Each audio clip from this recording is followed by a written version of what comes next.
On Tuesday, US and Russian officials met in Riyadh, Saudi Arabia, to have their highest level talks yet about ending the war in Ukraine. The meeting was very important because it shows that both sides want to talk about the war and try to figure it out how to bring it to an end. However, Ukraine was not part of the talks, and this has raised a lot of concern. Ukrainian President Volodymyr Zelensky made it very clear that no peace deal should happen without Ukraine being involved. He said, "We, as a sovereign country, simply will not be able to accept any agreement without us." Now, this particular statement shows how important it is for Ukraine to be part of any solution. The US and Russia were trying to find a common ground without involving Ukraine in these talks for now.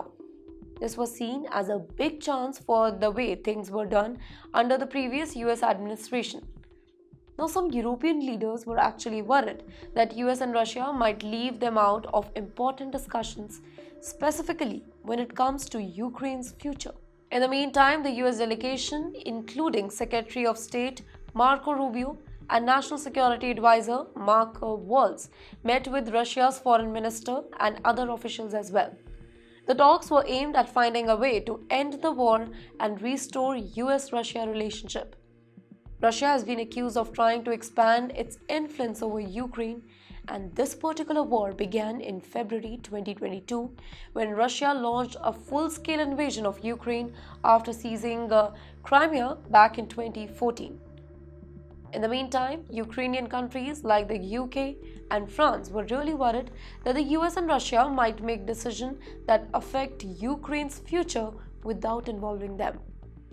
European leaders held a summit in Paris where they discussed how they would need to invest more in defense and work together to guarantee Ukraine's security. They emphasized that cooperation with the US would be essential for Ukraine's protection. The talks in Riyadh also shows that US under President Trump is taking new approach to Russia. This is very different from the approach taken by President Biden, who had avoided direct talk with Russia and imposed sanctions on them due to the war in Ukraine. Trump's meeting with Russian President Vladimir Putin last week sparked a lot of reactions. European officials were really surprised how quickly the US was willing to take directly with Russia without involving Ukraine at first. This has made Europe realize that they might need to step up their involvement to make sure that Ukraine's interest was protected. Now, what happens next? The US and Russia are still figuring out that if they can find a solution to end the war.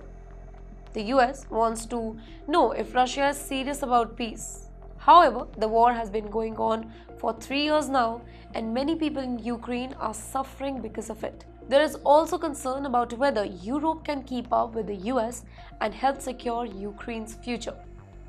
In the meantime, Trump's team is pushing for a peace through strength approach. They believe that strong action will help get Russia to the negotiating table.